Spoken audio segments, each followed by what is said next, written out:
हनुमान सूर्य को वोट दिया, हम पूजा करते आए हैं।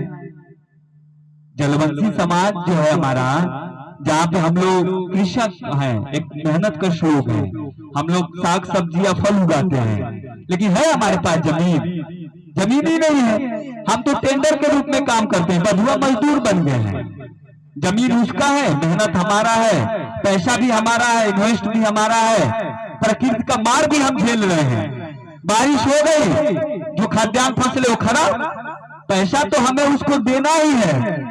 भाई मैंने कह दिया कि 1 बीघा की खेती है, मैं तुमको 5,000 रुपया दूंगा 6 महीने पे।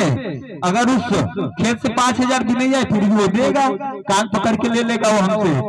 हमारे अंदर ये भी तो डर पैदा है कि अगले साल वो, अगर हम नहीं 5,000 चुका पाए तो अगले साल वो नहीं देगा। और समाज में इतनी बेरोजगारी है कि आप नहीं तो कोई और नहीं तो कोई और, आप नहीं कोई और भला।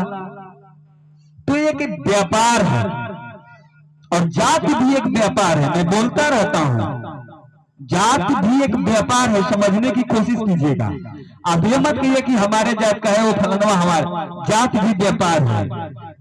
आज आप लोगों में से कोई डॉक्टर इंजीनियर बन जाएगा ना, तो अंबानी के साथ जाकर चाय पिएगा बैठ के, क्योंकि उसके पास पैसा है। आप ये मत सोचिए कि वो हमारा है। जब तक वो आप लोगों के बीच में आप लोग की आवाज नहीं बन रहा है, तब तक आप उसको मत मानिए कि वो हमारा है। तो जाति एक व्यापार है, और मैं बार बार कहता हूं, उस व्यापार से जीतने के लिए हमें खुद फाइनेंशियल मजबूत होना पड़ेगा। हमें किसी की तरफ मुंह नहीं देखना है।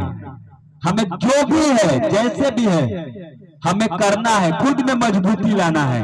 हमें ये नहीं करना है कि फलनवा का बेटा पढ़ने जा रहा है तो हम भी उसी पे आश्रित हो जाएं कि अरे यार वो पढ़ रहा है तो हमारा सबका विकास करेगा। नहीं, फलनवा का बेटा पढ़ने जा रहा है तो हम भी अपने बेटवा को पढ़ने भेजेंगे, क्योंकि वो हमारा जो बेटवा है हमको ना चाहेगा लेकिन अपने लिए तो कुछ कर लेगा।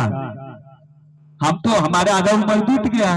लोग बताते हैं कि गृहस्थ जीवन, फिर आश्रम जीवन चौथापन में आता है, खैर एक लंबा चीज है।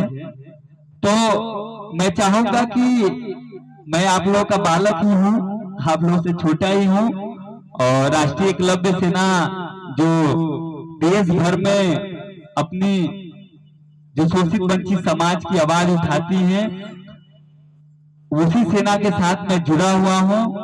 तो मैं चाहता हूँ कि जो लोग भी हैं, जैसे भी हैं, अपनी नींव को मजबूत करें और आडंबर पाखंडवाद से पहले वो लोग निकलें।